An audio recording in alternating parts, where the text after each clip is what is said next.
I am Moodita, and welcome back to Satisfactory. This is the second video of the new playthrough in 1.2. In the first video, I was able to get some simple setups going to get all of the basic items stocked up. And then I turned them all off so I could spend all of my power on smart plating. It still took me almost 21 hours to build up the 5,000 smart plating and finish the phase. Phase 1 is already my least favorite phase, and the 5 times power and 100 times space elevator cost makes it so much more punishing. Thankfully, that's behind me, and the first thing I need to do is get coal power up and running. Once I have some of that built up, I have a crazy idea on how I can get through this playthrough. Back in the grassy fields. Because I need 100,000 smart plating, the 2 a minute I was creating over here just really isn't going to make a huge dent. I mean, granted, if I gave it enough time, yeah, it would finish it. But right now, the extra power is more valuable to me. So I deleted all of the assemblers that were making the smart plating. I'm going to be able to delete these assemblers too, but they're not actually using any power. So just in case I need them, I'll just leave them there for right now. And I went ahead and started the concrete and the iron plates back up, because I have a feeling I'm going to start chewing through those pretty quick. First things first, let's look at the milestones. Eventually I'll knock out jump pads, but I need to turn in coal power.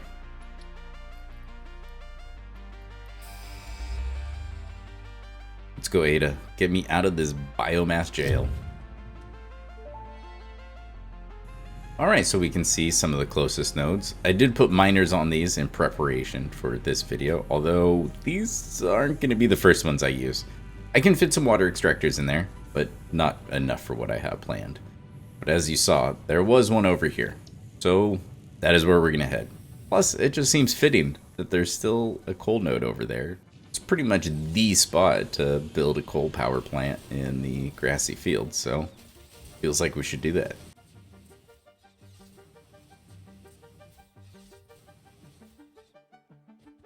At the end of the last video, I had about 2 hours where I had already done a lot of exploring and I just didn't feel like doing more of it. So in those 2 hours, I placed a whole bunch of concrete, got ready for this.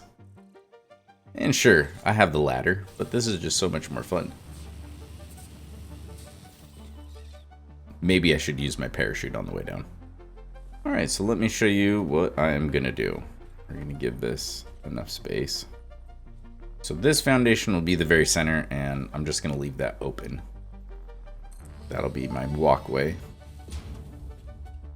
I need a total of 8 for every 120 coal. Now, if you were to ask a lot of people to play the game, most people will swear by having 8 coal generators and then pairing that up with 3 water extractors. And it can absolutely work. You do have to make sure you set up the pipes correctly. But what I much prefer to do is just to pair up every 2 with 1 water extractor and then underclock all the water extractors to 75%. You save a little bit of power and it makes all of the pipe work just so much easier in my opinion. And for me, I really want to save as much power as I can. So on this save, that little extra bit of savings on power should hopefully make a pretty big difference. Alright, so I like to place the lookout tower. And then if I stand right here in the middle, I grab my water extractor, and if I hold control, it'll snap to it. And then hitting H, I can't nudge it anywhere, but I can at least make sure that I've got everything where I want it. So once I get 1 in the right spot, delete my tower, underclock it to 90, so it's only at 75%. And now that I've changed the clock speed, when I place each one of these new ones, they'll already be clocked to the right thing. And thankfully, I don't even have to go into the awesome shop to get this thing. Just get the sweet new pipeline T-junction. How cool is this? This is rarely completely flat with where the water extractor sits, so you can go through the different ones and find which one you like. I usually just use the auto 2D because it just makes it as straight as possible. And then from here, I just switch to straight mode. I unfortunately did not put these quite in the right spot. I want these more centered so the pipes aren't weird. Actually, I probably need one more foundation of space for the beltwork anyways. So we've got one node here and one node there. With having 2 normal nodes, I can do 2 sets of 8 of the coal generators. Once I gave myself a little bit more room, it became easier to fit everything in here. So I've got all of the coal generators and water extractors placed, and since I inevitably had to run back to get more materials, I just brought back 4 stacks of the solid biofuel so that I could place 4 of these. So this is giving me a capacity of 120, and then let's take a look. How much are each of these going to cost? That's pretty good savings. Normally the water extractors are going to take 100 megawatts in this save, but bringing it down to 68.4, yeah, that's pretty nice. That's still crazy. Instead of 20 is their normal. Oh man. But that still means that I can only fill up one at a time. So I'm going to let this completely fill up both of the generators and the pipe and just let the water extractor back up. Once it backs up, then I'll just plug in the next one. And I will slowly but surely get all of these filled up. While I'm doing that, I still have a little bit of belt work to do, because I still need to go grab the coal. So I've got plenty of time. It's a beautiful new day here on the lake. I've got these 4 water extractors all powered on. The other 4, well, they're gonna wait. I think it'd be best to just get one of these systems turned on, then I can use the coal power to power up all of those other water extractors instead of using more biomass. With it being 8 machines, the load balancing is nice and easy. You just pair up every 2, and then pair up those 2, and then pair up those halves. This first set of coal generators is coming from right back here. Figured I should probably just put the miner on here so that in case I do need this before I tear all of this down. This way I don't have to rearrange the belt later. But right now, I don't have any plans for that sulfur node. I just didn't want the belt to clip through the miner. Normally it would use 25. Let's see what overclocking does to it. Whew, 62.5.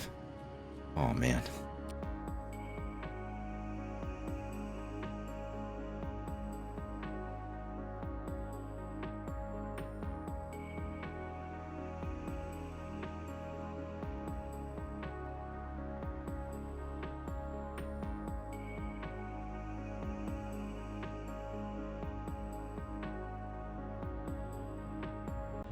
There they go. Oh, that beautiful smoke. Delicious. Music to my ears right here, though. So the consumption's going to go back and forth just a little bit until the water extractors actually stay on. But that shouldn't take too long. And then... wow! Even with the underclocking, 336 out of 600. I don't even get half the amount of power I'm generating. That's crazy. Ooh boy. Well, this definitely is a challenge run, isn't it? Alright, so we're gonna leave those connected to the grid for right now, just because. And now what we're gonna do, let's go ahead and come across to here. We're gonna start up the same thing.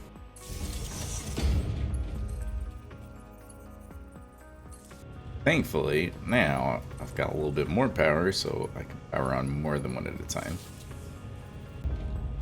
Alright, just using a tiny bit of the biomass just to get all of these done at once. And then I can turn on the second side.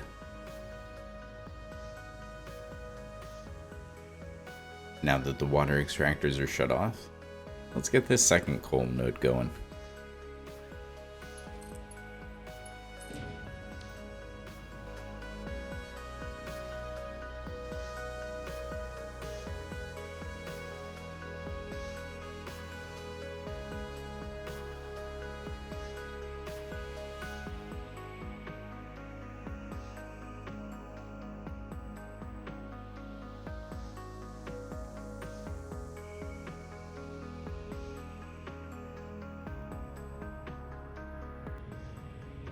Ah, it's glorious.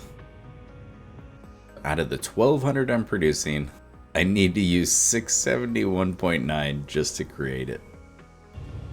I am curious. Okay, so 68.4.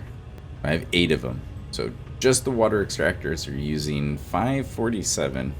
But if I were to have done this the other way, I would have used 6 all at 100. So sure, it's not a ton, but I got an extra 52.8 megawatts out of just placing 2 extra water extractors. I think that's a good trade-off for me right now at this point in the game. So this is connected to the first power grid, so let's go ahead and connect this. And I think I can just delete those. Let's go ahead and just delete these. Alright, well that eliminated at least some of my biomass usage, but that's not going to be able to take over all of it. But this is definitely a step in the right direction, and thankfully here in phase 2 we can pretty quickly improve this. Go ahead and take my elevator. We take a look at the milestones. In tier 4, there's the advanced steel production, which will let me get Mark II miners, which have double the production of all of the Mark I miners. So that means instead of 120, I could be getting 240 out of each of those normal nodes. But to do that, I'm going to need Logistics Mark III so that I can have the Mark III belts. Now both of these require steel parts, and so now what I need to work on is the basic steel production.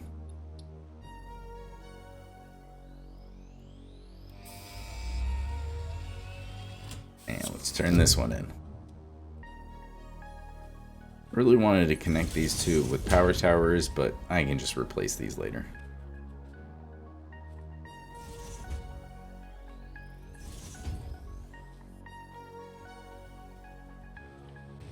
Now all of my power grids are connected, and even though I am just under what I'm producing, I'm about to push that over and start using more biomass. But just for a little bit. I wanted to come back over here because I've got more iron to use, and just a little bit farther. Ignore that uranium over there. I'm so glad it's off in the corner on that little island. I've got some coal, even though it's a little bit hard to see. Since one of the iron nodes is up here, I think I'm just going to go ahead and build my temporary steel setup right up here. I've got some foundations placed, and both of the miners are ready to go. So for this, we're going to work a little bit backwards. So I'm going to place the constructors right here at the end.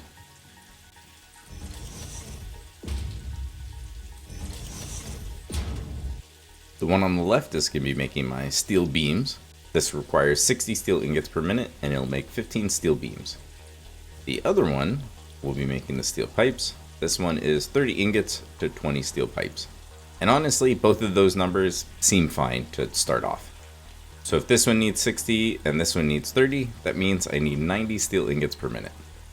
Now the constructors don't use too much power. I mean, in comparison. 20 megawatts isn't too horrible, or at least I'm starting to get used to it. The 80 megawatts of the foundry is a pretty big jump up from the 20 from the smelter. So since I only have the default steel ingot recipe right now, and this one is a 1-to-1, so we need one of each, and it'll create 1 ingot. At 45 per minute is the rate. If I need 90 ingots, that means I need 2 machines. So to try to cut down the power, at least just by a little bit, if I have the material, there we go, just steal some foundations real quick. But now I can at least underclock these all to be at 50%. Probably isn't going to save a ton of power, but hopefully it should be just enough. Now, if I'm lucky, I think this is just enough spacing for this to work. Yeah, that'll work. I'll just put the other one right here in front, make sure the belts can get around it. I think I ran myself out of room. Okay, so I need to push these back by just a little bit. Out of each foundry, I'm going to have 22.5 steel ingots. I'm going to have them all get grouped together. Then when we get to here, it's going to be pretty basic. I'm making 90, so it's 2/3 here, 1/3 here. That means we'll put a merger right in front of this one. And that way I can line up the splitter. Perfect, there we go. So that merger will probably be like right there. So I need to move that foundry up a little bit. 90 into here. 30 into there. 30 and 30. And that gives me my 60. And here it is with them all in the right spots. I just needed to have the coal go up and over so that it could plug into the top splitter. The beams and pipes will just go on a short little journey just so I can keep the storage containers all kind of close together over here. Take a look at the power. So it says 410. The foundries are the most expensive and they've come down, so hopefully this isn't going to be as expensive as that. But all of the biomass is still connected and we're just going to use it for just a little bit longer.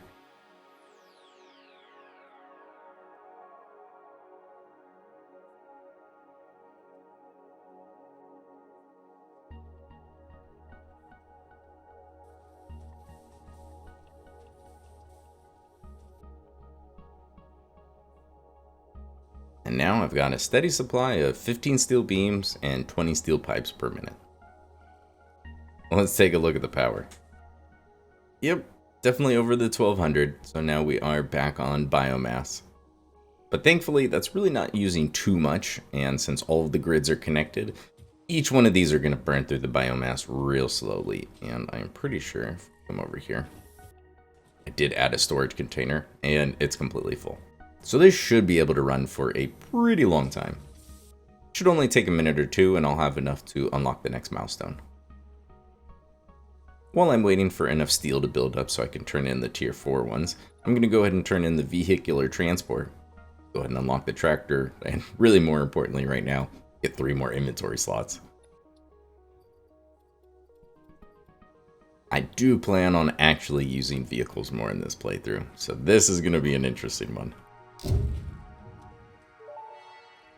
I've got 3.5 more minutes till the pod returns and I can turn in another one, which should be just enough time for all of that steel to build up. Thankfully, the steel production, advanced steel production only needs 100 pipes, and at 20 minutes, that didn't take too long. Alright, well I've got just shy of 10 minutes until I can turn in the other milestone that I really need for this. I'm going to be able to double my coal production. Right now there's a total of 16. So I just need to place another 16. Which also means I need another 8 water extractors. Oh, so I do need just a few more rotors. I'll build what I can for now. I went ahead and skipped ahead a little bit. It's just placing down the exact same thing I just did. The main difference here is now I've added a splitter right here in the middle. So instead of it going directly from this lift over to that splitter, now it's going to get split in half once I upgrade the miner. Once the extra coal makes it to this splitter, I'll just add that second belt and that'll get all of those started. But just because power is still a bit of an issue, I'm going to do them one side at a time just like I did the first time. These water extractors have all been powered on and the pipes are all full. So the interesting thing about doing this, I was a little bit nervous because I know when we switch this over, it's actually going to like restart the miner and do that like 10-second startup all over again. So we're going to see that even if I upgrade it right away, it's going to take a few seconds until the ore starts popping out. And so we're going to have a bit of a gap here. And I was worried that that meant that all of my coal generators were just going to turn off for a few seconds. Really wouldn't be the end of the world. But by upgrading the Mark III belt first, it actually created a little bit of a buffer. All of the coal generators, instead of only having 1 or 2 in each one, they all have about 20 to 30.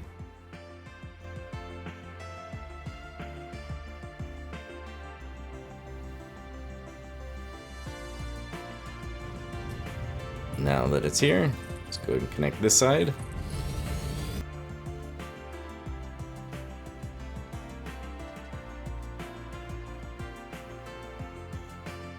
And there's 8 more coal generators online. This should be a completely even number. I think it should be 1800 at this point. So this is still using a little bit of biomass. And now I'm just going to use a little bit more and get all of these water extractors online. Once these pipes are full, then we'll upgrade the second miner. The rest of the water extractors are now all backed up, which means I can upgrade this one now.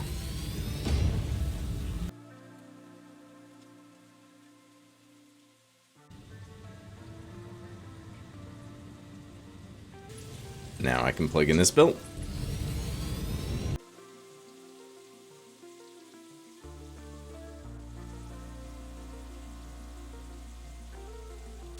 Ah, good stuff. After chopping down so many trees, all of this pollution is a beautiful sight.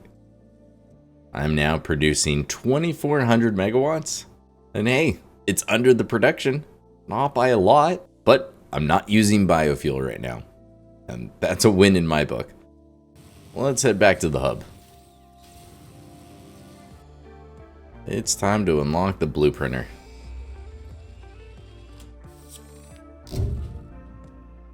This is going to make my life so much easier in this save.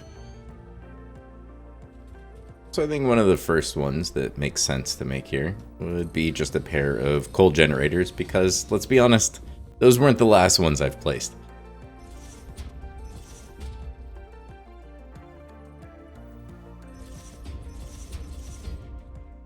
I really like the new T-junction because this is kind of the even spot. It's like right on the edge of where the lift is. So with the T-junction, now it doesn't clip into the lift, whereas in the past, you would have to use the pipeline junction, and if you put it in just the right spot, it would kind of clip into it, and then it wouldn't quite fit in the blueprinter. I really like it because I wasn't going to use that one anyways. This just fits so much better, and now there's no clipping. So something as simple as this, you could throw together in probably less than a minute, is going to save me a ton of time. So I alluded to having a crazy plan on how to get through this save at the beginning of the video. So let's talk about it. With the power cost being 5 times what it normally is, I don't think it's going to be quite as simple as just generate 5 times more power. Or at least not yet in the save. Eventually I might be able to do that. So the way I see it is there's a couple things I can do. Is the obvious one we just talked about, just generate more power. The other obvious one would be to just generate less. I think in the past I've always overproduced a lot of production, and so maybe I could scale things down a little bit, and by doing that I would need less machines. But those space elevator parts aren't going to build themselves, so I'm going to have to scale up something. So the third option is I reduce the power of the buildings. And I've already done that a little bit. But if you go to the Satisfactory wiki and you type in clock speed, there's a whole page dedicated to it, and there is a ton of useful information. Now, in my last save, I was really happy to overclock everything as much as I could. When overclocking, you can only overclock it so much. So if you overclock every single machine by 250%, which is the max, you will end up only placing 40% of the machines you would have needed, but it will require about 35% more power. To me, that was a fantastic trade-off. I would much rather place less machines, and at the cost of an extra 35% power, it was a no-brainer to me. But in this playthrough, that's not so much the case. So my crazy idea is to do the complete opposite. We are going to do some extreme underclocking. So what I've done so far is for a lot of them, I just placed twice as many machines so I could underclock all of them to 50%. 2 machines at 40% equals 80%. So I save about 20% power by placing double the machines, which is pretty good. For the least amount of materials and effort, that's probably what you want to do. But I want to save even more power. So to do that, the question becomes, how many can I actually fit in here? So if we just put them right next to each other. So I can get 6 smelters in a row. And load balancing 6 is pretty easy, so that's a convenient number. Alright, well give me a few minutes. Let me see what I can come up with here. And I apologize, but this is where I decided to cheat just a little bit. And I jumped over to my new creative world. I did a little bit of road testing before I started the playthrough. But that's not what we're here for. We're here to make some blueprints. I really don't mind working within the limitations of the game, but when it comes to creating a more in-depth blueprint like this and making sure everything is right and everything is hooked up, it is just such a pain without at least the jetpack, if not the hover pack. And so that's why I decided to just save myself a little bit of time and hassle and build these in my creative world.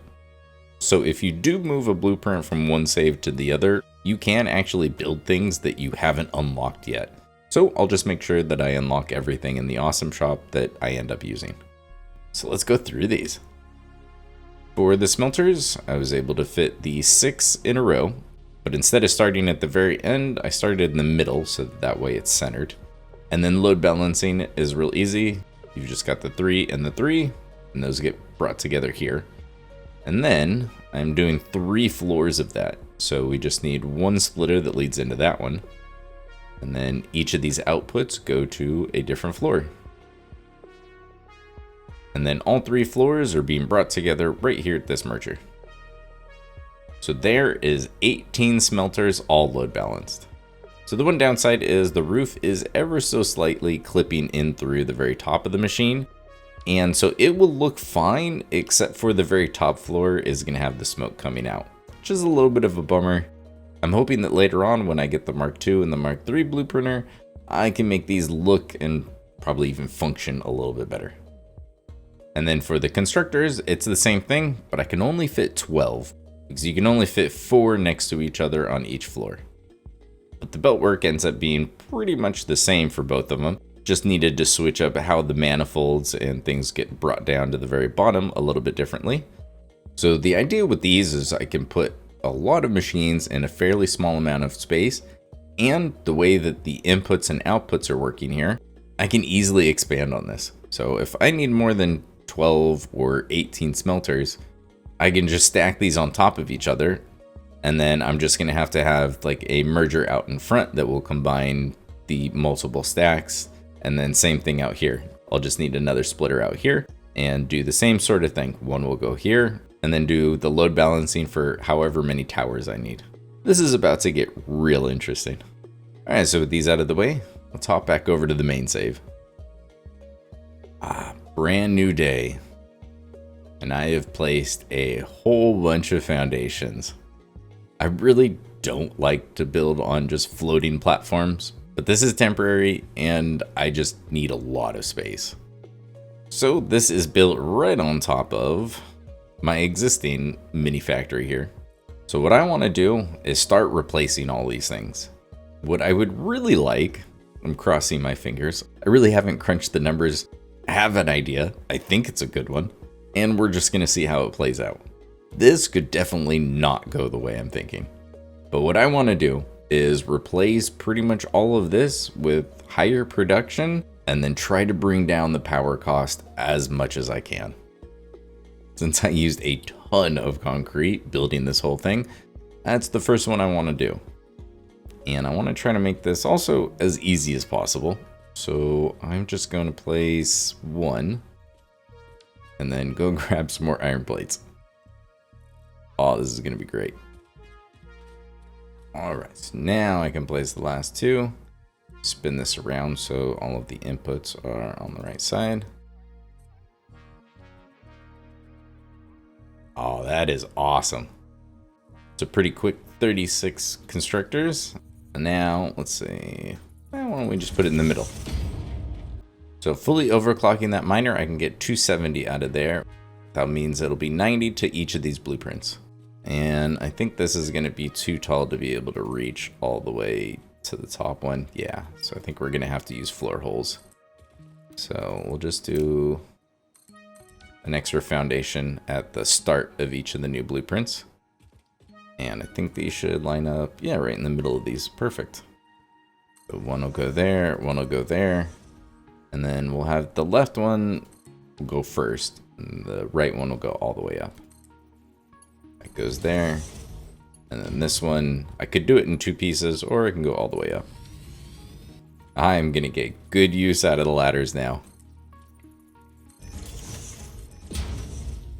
On my way up, I need to connect each of the blueprints. So right when there's a floor, I'm just going to grab this one, go up to the next level.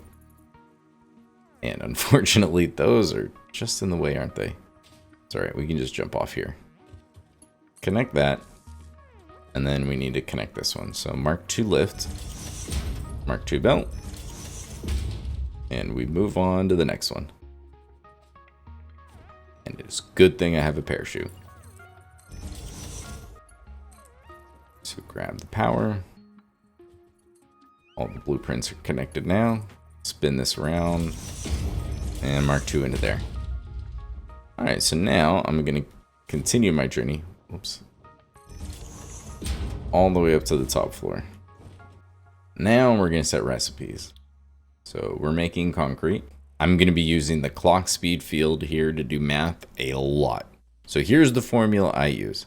The total amount, so for this, it's 270 limestone, divided by the number of machines, so that would be 36, divided by the normal production rate. So since I'm talking about 270, which is the incoming amount of limestone, so I need to deal with this number.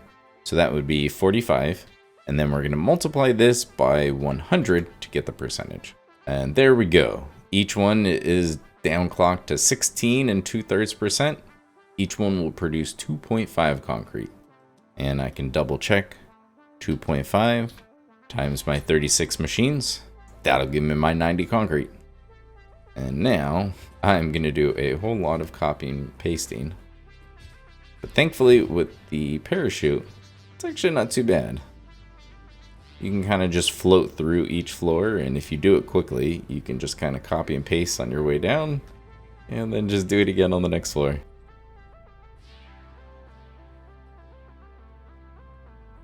And now I just need to do the same thing on this side with a merger. Each blueprint is going to be producing 30 concrete. And then I just need the same thing, some floor holes on this side. And now it's time for the BAM again. Thankfully, I even have them on hand. Research completed. AI limiter recipe unlocked. New Caterium research available. Ada doesn't have a lot to say about AI limiters. I wonder why. Let's go ahead and craft up the 10 I need. Now I can use the smart splitters. So here's my plan. I'm going to have all 90 go into a smart splitter. And then that smart splitter is then going to go into a normal splitter. And that way, in the future, I can set this up for overflow on whichever side I decide and be able to let it continually run. Or if power is an issue, maybe I'll just let things back up and then just not worry about it. But having this smart splitter in here now gives me that option later. Whereas if I didn't put that there now, or at least just leave myself enough room to be able to add it, it would become such a pain. Oh no. Well, eventually he's going to be a problem because I'm absolutely going to build right there. It's one of the few mods that I really wish that Coffee Stain would just incorporate in the game. I really like the manta rays mod. I don't know why it can't just change its path slightly to fly over buildings you build, but I digress. Let's build the storage. From the splitter, I'm going to have that go into 2 industrial storage. And I think for now, that should be good. It's going to take a while to fill all of that up, and I'm going to keep using it. But eventually, we'll have a nice little stockpile of concrete. The tower is now connected to the grid. I've got dimensional depots on top of both of my storage. And now I just need to switch things over for the miner. Let's take a look. Alright, so the power grid isn't looking too bad right now. Let's see what this costs. So let's go ahead and just delete that.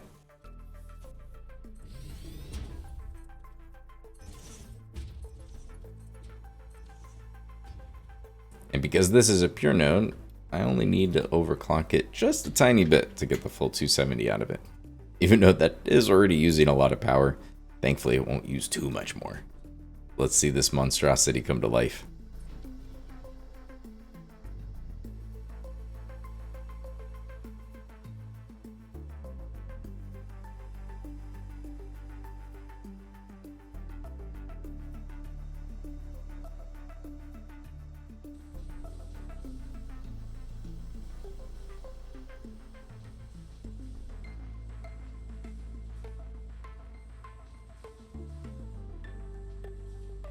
Well, it looks like we're reading 90-ish. I think with building it this way, there's a good chance that these just aren't going to have a prayer of being accurate. Concrete probably isn't so bad because this is still a 24-second cycle. But as we get to some more complicated parts, I think this cycle time is going to get really long. And yeah, we'll see when we get there. But 1.9 megawatts, hey, that's not bad. Let's just do a quick comparison here. So to do 270 at a default rate of 100%, it would take 6 of them. So times 20 megawatts, it would cost me 120 megawatts at the default 100% rate. If each one of these are using 1.9 and I've got 36 of them, 68.4, I almost cut the power in half. I just have more than 5 times the amount of machines, but I think it looks cool. And the power grid is still looking good and nice and stable. Look at that nice flat line. That means all the machines are staying on. All right, well, this is the plan, is to replace that factory underneath with towers. So I think plates and rods should be the next one up, which means I'm going to need 2 sets of towers. So obviously with concrete, that's just limestone into a constructor, but now I'm going to need to smelt the iron and then turn them into the plates or the rods. I think I'm going to give myself 2 foundations of a gap. Building like this, I really don't want to make things too crowded because it's just not going to have anywhere to go. So I want to make sure that that's not an issue. So I think 2 foundations should be a big enough gap. And like I said, we're just kind of winging it. I need to go grab some more materials, but I think I'm just going to plan on doing them 3 tall. That just keeps things really easy. It just means I need 1 splitter out in front, and then I can just connect the 3 blueprints. All right, more materials in hand. Build that up. All right, and thankfully it's pretty easy to spot. There's the splitter in the front with the 2 lifts coming off of it, so that's where I know I need to put my floor holes. And this is just going to need the 1 splitter out in front. So from here, that is going to lead into the plates. So I am going to probably split up all of these processes. So if I need to do any load balancing, it's probably going to happen with the ore. And that way this tower can create the correct amount of iron ingots I need for the next tower. And then I'm going to do the same thing right next to it. So let's go ahead and spin that around. Give it the 2 foundation gap. So this one has all of the smelters for the iron plates. This one will have all of the smelters for the rods. Now I could do them all in one tower and then do the load balancing, but I think this is going to be a much better way to do it. Who knew? These blueprints would be really expensive to build. I keep needing to grab more materials. Alright, so these are just going to flow into these.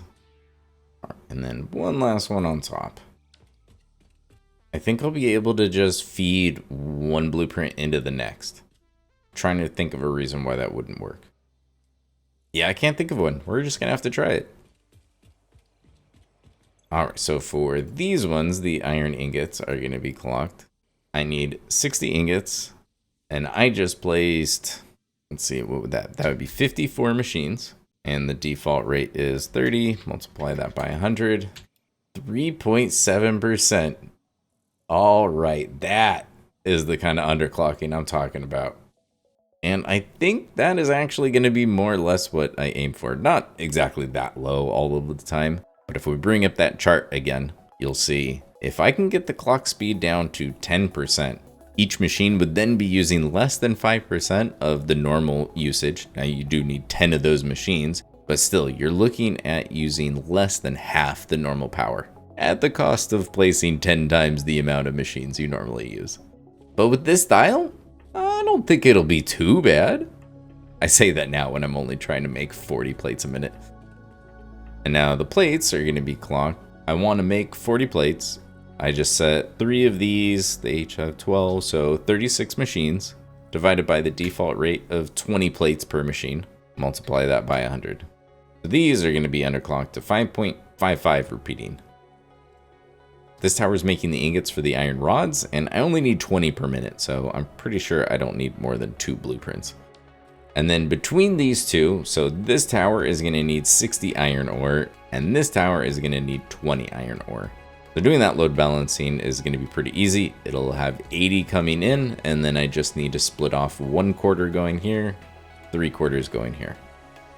But from here, it's going to be a whole lot of copy and pasting of recipes and just a little bit of extra belt work and connecting these power cables.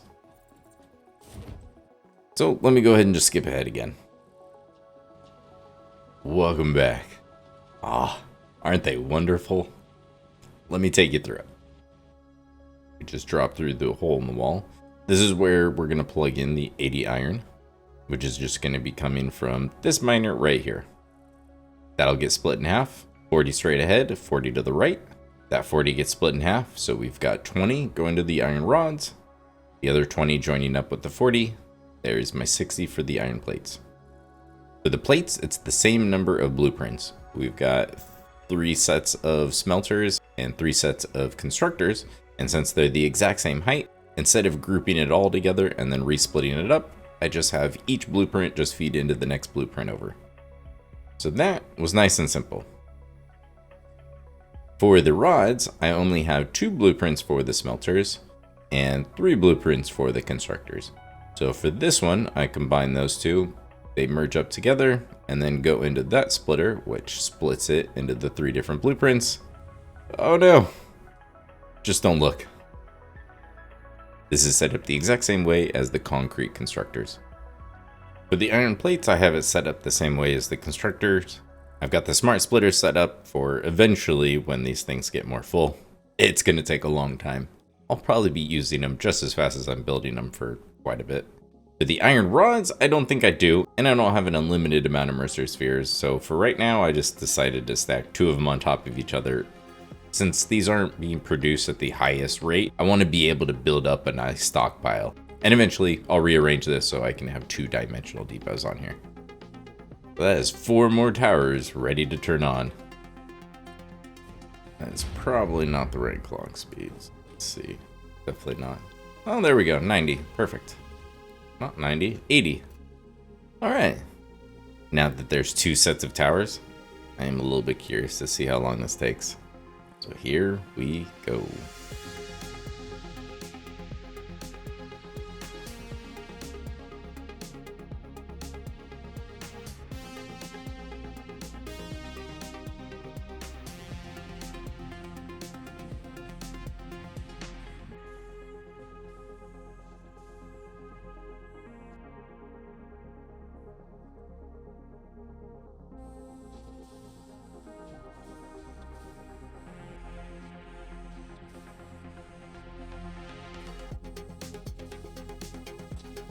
First plates and the first bronze came out at pretty close to the same time, surprisingly enough.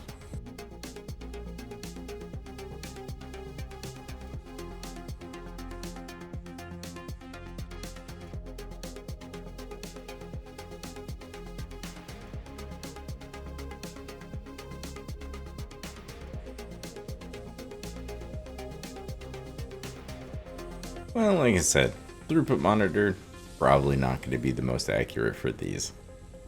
I think that right there is the culprit. So the plates being this underclocked, the cycle time is 108 seconds, so almost 2 minutes. So even though there's a good number of them, and even with slower belts and whatnot, they do kind of trickle down, it is still just going to end up being pretty bursty, I think. And let's see about the rods. The rods are even more so. 144 seconds, so they're longer than the 2-minute cycle time. Oh boy, if these are that much, that's just gonna get worse from there. Oh, so yeah, I think sometimes these are gonna drop pretty low, and then we'll see it spike pretty high every just over 2 minutes. Oh, since when has the codex been in alphabetical order? It used to be just in the order that you unlocked them in, which was kind of nice, actually. I mean, I guess this also makes sense, but I almost wish there was a toggle, because old habits die hard. Well, we go through here. I've gotten the iron plates, the rods, and then concrete done. Next up, reinforced iron plates. And this is where I get to start playing around with some new recipes that I've never even considered looking at before. But before I get to that, let me go ahead and extend this because I think I want to keep going out this direction a little bit farther. I do love my blueprints. I've got a bunch more foundations placed, just so the manta can fly through some more towers. And we've even got a rainbow. That is a cool new addition I didn't know about until just now. For the first couple towers, it was easy enough just to wing it. But this is where a little bit of planning can save me a whole lot of headaches so I don't just royally screw things up. I mean, I still could, but this does help. Here's a snapshot of the spreadsheet. The plan is to make 12 reinforced iron plates per minute. This is going to start out with the smelters. The first one will do the plates, and then the second one here will do the screws. After the smelters, then we do the constructors. We'll do one there, and then one here.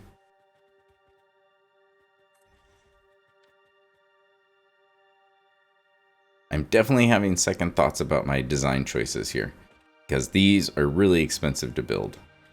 I'm going to stack all 4 of these towers 3 blueprints tall. So for the smelters, that means there's going to be 54 of them. So let's go ahead and set these recipes.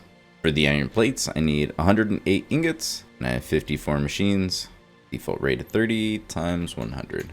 Alright, so those are clocked to a nice... Oh, hey, look at that. 108, 54 machines. I could have done that math.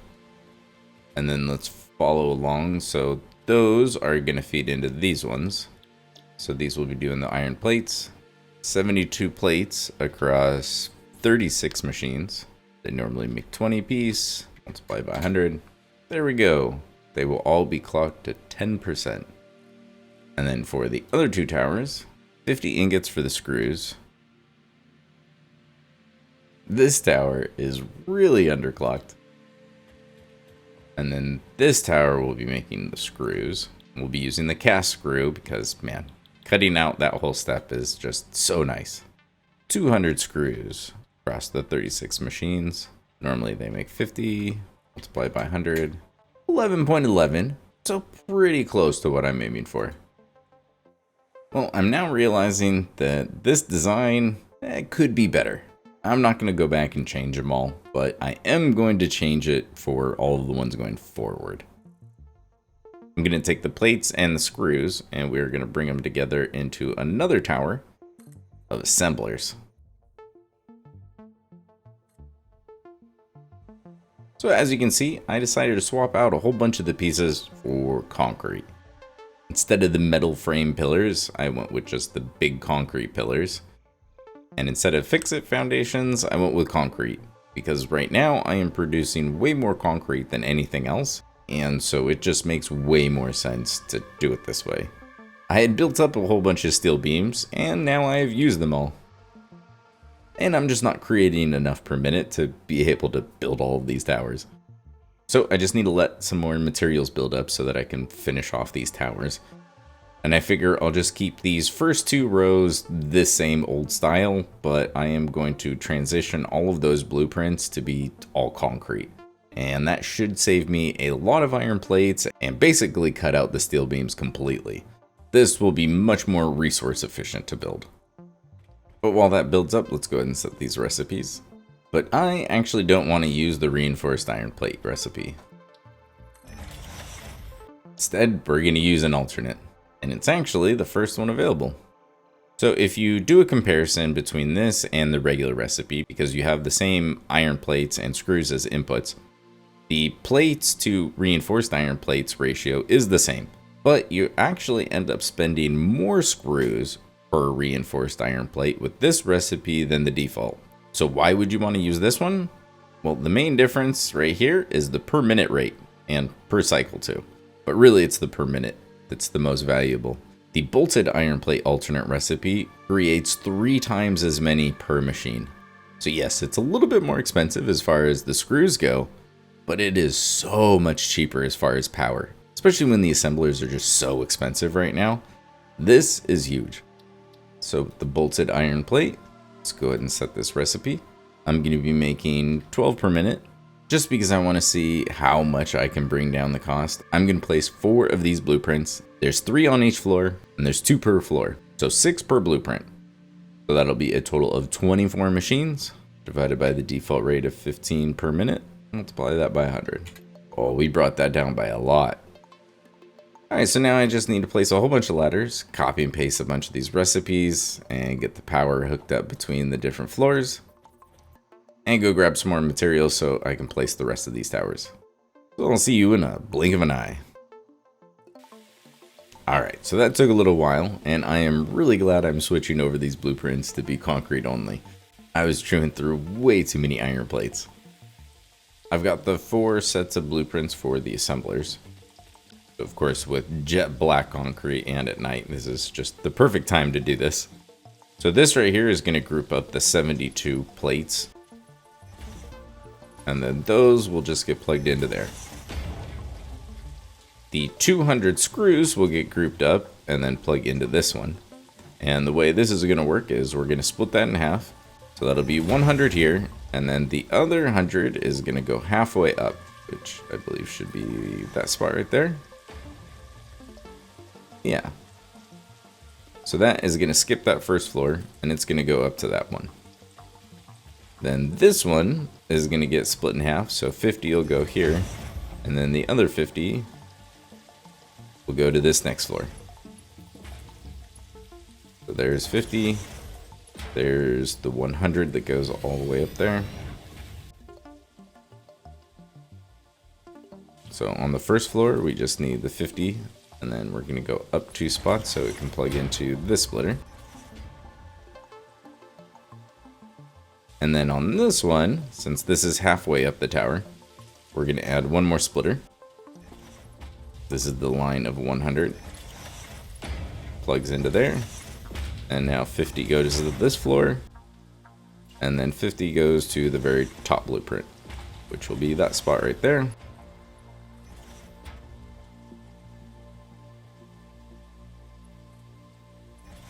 And there's the last one for the screws. And now I just need to do the same thing on this side for the plates, but these can be all Mark 1. I don't love putting the splitters right next to each other, but I think in this playthrough, at least here in the beginning where I'm just putting down a ton of machines, it's going to happen more often than not. Just means I need to be careful about placing the right speed. And that is 4 sets of blueprints load balanced. Not too shabby. Well, before we turn this on, I do kind of want to just get some more of these towers placed. I'm not sure if I'll be able to turn them all on at once, but I'm kind of on a roll, so let's go ahead and place some more towers. Now right now, everything is flowing this way. So I've got my concrete way over there, but then I've got plates, rods, and coming out of here will be my reinforced iron plates. So I don't know if I want to do another row and have all of their outputs end up farther. Because what I could do is spin this next row around and then have all of the outputs going this way. And then that way I kind of have like a corridor of a whole bunch of items. And I think that would be more convenient for me. If that didn't make sense, hopefully it will in just a second. So we're going to work a little bit backwards to get the spacing right. The next project is going to be rotors. So with those, we'll have the output coming this way, and that way this space right here can be taken up by the storage, and then this space right here can be taken up by the storage of this one. But for the rotors, we're doing another alternate recipe, and the copper rotor is just like the bolted iron plates. I'm spending more screws per rotor, and I'm swapping iron rods for copper sheets. But each machine is able to produce almost 3 times 11.25 per minute versus the normal 4 per minute. So this again cuts down on the amount of assemblers that I need by quite a bit. So this tower will be the final step. So to make those, I need my copper sheets and my screws. So we've got 1 stack here, and then I need a second one right next to it. Doing the same layout as that one, just in reverse. So here you can see the new concrete layout. The spacing on these and the smelters work out so much nicer because then it's just 2 pillars right here and I don't have to worry about the clipping. Whereas with these ones, the spacing is 2.5.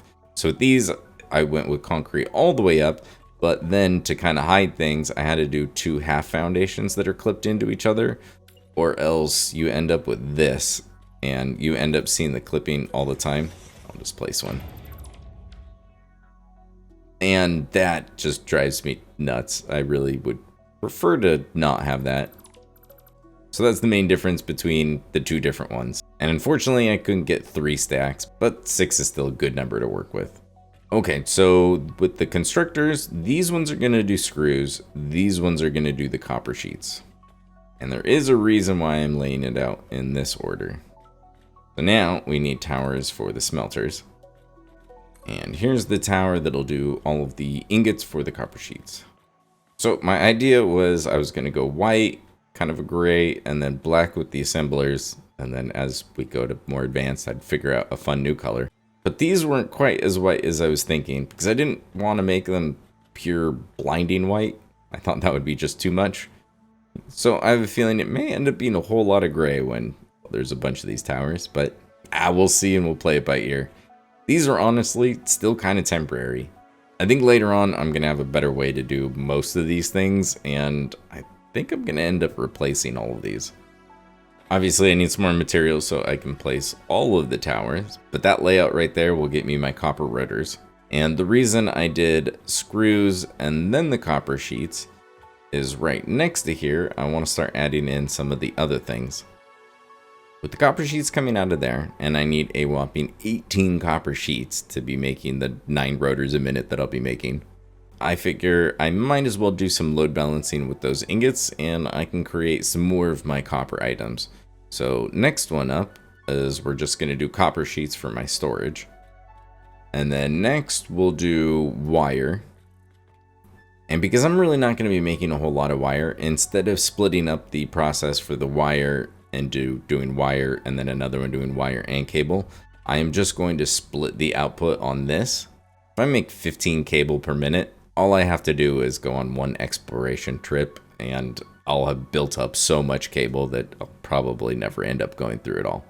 Or at least that's the hope. Maybe in the future I'll need to ramp up production.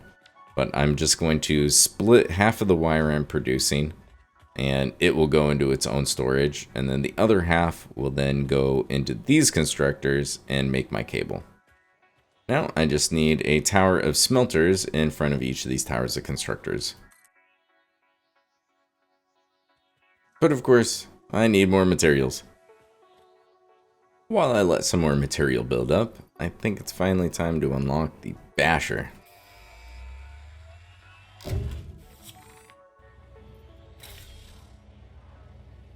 I do like the basher. But I'll be honest, the main reason I wanted to unlock that was just for more inventory slots. While I let things build up, I figure I can do a little bit of the load balancing ahead of time.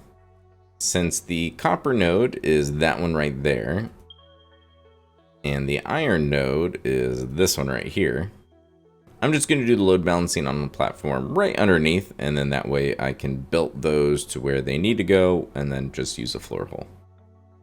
So let's go ahead and just start with the copper. I'll be taking the belt of 106 ore from the smelter and splitting it 40, 36, and 30. And here's the diagram I came up with to do it. So we are going to start with a merger. And for those wondering, I use excalidraw.com to draw these. It doesn't do the math or anything like that. Just having something to draw all the symbols on just helps a lot, and I can just copy and paste so they're all somewhat uniform. The lines might be a little bit crooked, but for the most part, it really helps me, and hopefully it helps you follow along as well. And I share a PNG of these on my Google Drive in case you ever want to look at them afterwards.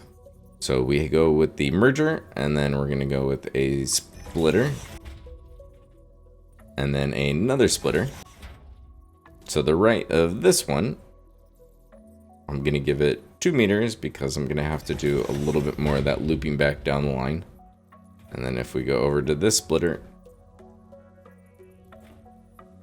Bean, don't walk right under me. It's so inconvenient. This merger is the part that's getting looped back, so it's going to be facing that way. If we turn this way going forward, we've got a merger and then 2 splitters. which is our 5-way split. We've got one more merger on this side. And then right next to this middle splitter, we have a merger going straight up. Two last things to place. Next to this splitter, there's going to be a merger. And then there's one last splitter down here, and we need to make sure that it misses. Actually, it probably doesn't matter because these are going straight up. So really, I can put this one nice and close. So I'm going to bring a belt from that miner over to here. So that's going to be 106 getting plugged into this merger. And then I am going to end up looping back 14 from here. This is going to be 120, but just to make sure I don't have any issues, because every once in a while things can get a little bit messy, I'm just going to make this a Mark III, just so I don't have to worry. Spin that splitter around. There we go. That'll be 60 into there, and 60 into here. With this 60, I'm going to split it all 3 ways, so there's 20 and 20. And so right here is my 40. Like I said, that's just going to go on the roof. So that one is done. And then with the third output, that 20 is going right here. With this, we split it in half, 10 and 10. And with this 10, we're doing the 5-way split. So this will end up being 12. Split that in half. There's 6 and 6. 2, 2, and then this last 2 needs to loop back to the merger. So let's go ahead and just use old Stubby.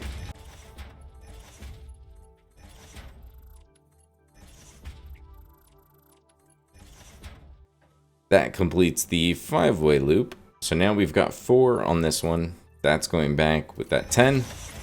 And that gives me the 14 that I needed to loop back to the merger.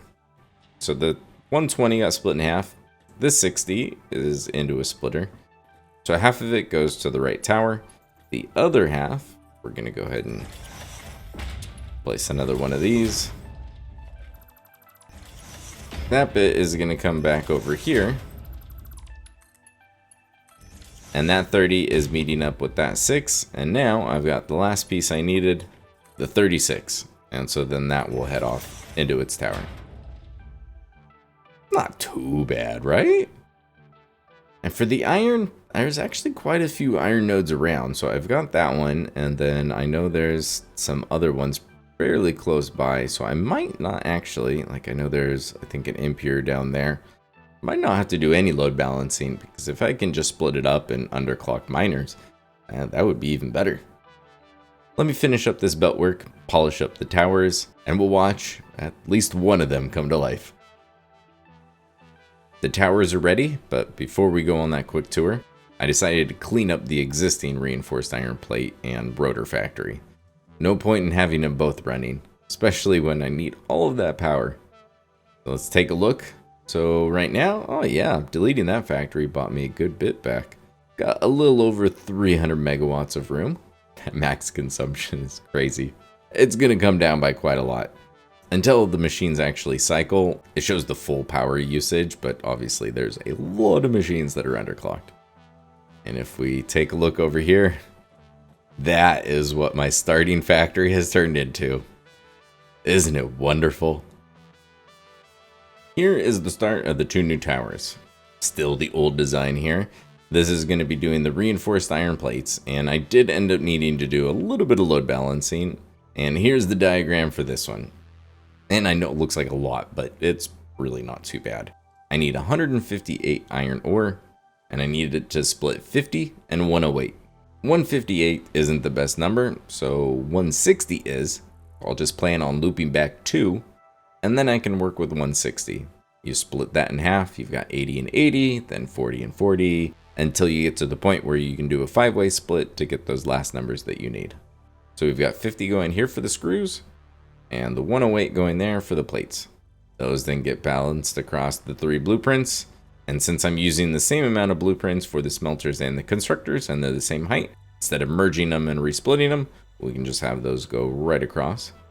But since I'm not using the same amount and they're not the same size, going from the constructors to assemblers, we have to merge all of those up, and then they head over here and go into the assembler tower. which is our new style. Much more concrete, much more efficient. I ended up just making this a blueprint because I'm just going to use it a whole bunch. So just 2 storage containers. We've got the smart splitter and then the regular splitter. And then for these towers, they start facing the opposite direction. So all of our smelters are back here and all the ore is coming from underneath. So this one is the 1 iron tower, and then those 3 are the copper nodes that we just did the load balancing for. And then those head over here to make the screws. These ones are making copper sheets. And then same thing, copper sheets have to go over to here. And then I decided to do the 4 blueprints again, just to bring down the power as much as I could. And then the other towers are doing the wire and the cable. Oh, and the copper sheets. So this one is actually doing the copper sheets. Like I said, we're taking the output, splitting that wire in half. So I've got 30 wire going into its own storage.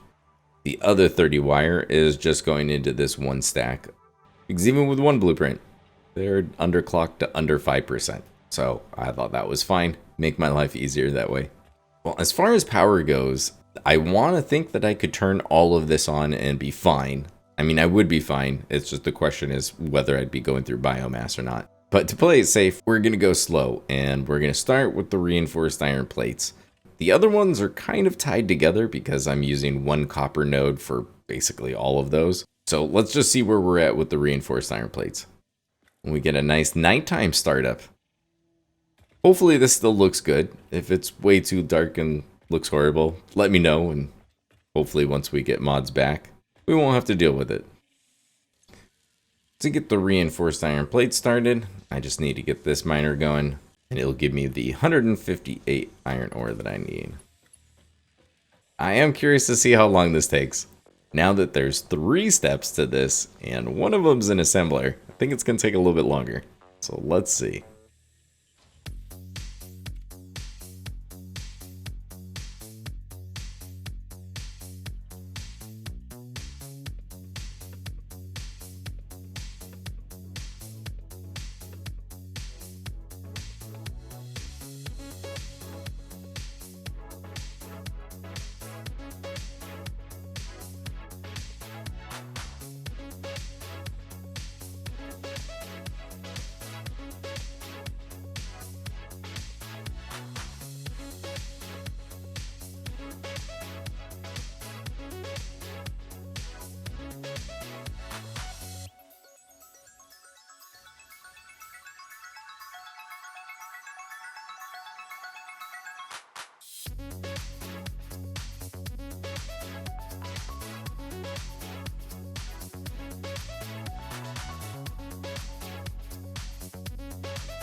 Well, as we can see, it's fairly bursty. And this right here is why I said earlier that I don't think the throughput monitors just have any prayer of getting it right. These things only cycle once every 6 minutes. Oh, what have I done? But look at that. 0.8 megawatts for the assembler that normally uses 75. 19.2 megawatts for this whole tower. And that's making 12 reinforced iron plates per minute. It's so many machines. Oh, but the power savings are so good. Just grab a power pole and let's take a look. Not too shabby. As I suspected, I did a good job on cutting down the amount of power. Unfortunately, there's definitely not enough power to get the rest of these turned on. So that is going to do it for this one. I was able to get coal power up and running. I added basic steel production and then upgraded the coal power. I am now producing over 2,400 megawatts, although it takes over 1,200 megawatts just to generate that. I then started to switch over to my new Phase 2 starter factory that is again temporary. This will boost production and reduce power consumption at the cost of placing so many more machines. Thankfully, this is where load balancing really shines. Trying to manifold this many machines that are underclocked would take a horribly long time, and pre-filling that many machines just isn't going to be an option. I'm a big fan of load balancing, but make no mistake, it's largely because I like the look and I enjoy the challenge. I will rarely ever claim it's the best way to do things. However, I think I've found a game mode where it really makes sense. Thank you so much for being here, and a special thanks to everyone that likes, comments, and hypes the videos. I really appreciate it. Now that I have up to the reinforced iron plates converted to the new towers, I just have the modular frames to go, but clearly I need more power before I can even get rotors turned back on. So in the next video, I'll be greatly increasing my power production. Look forward to that, and thanks for watching.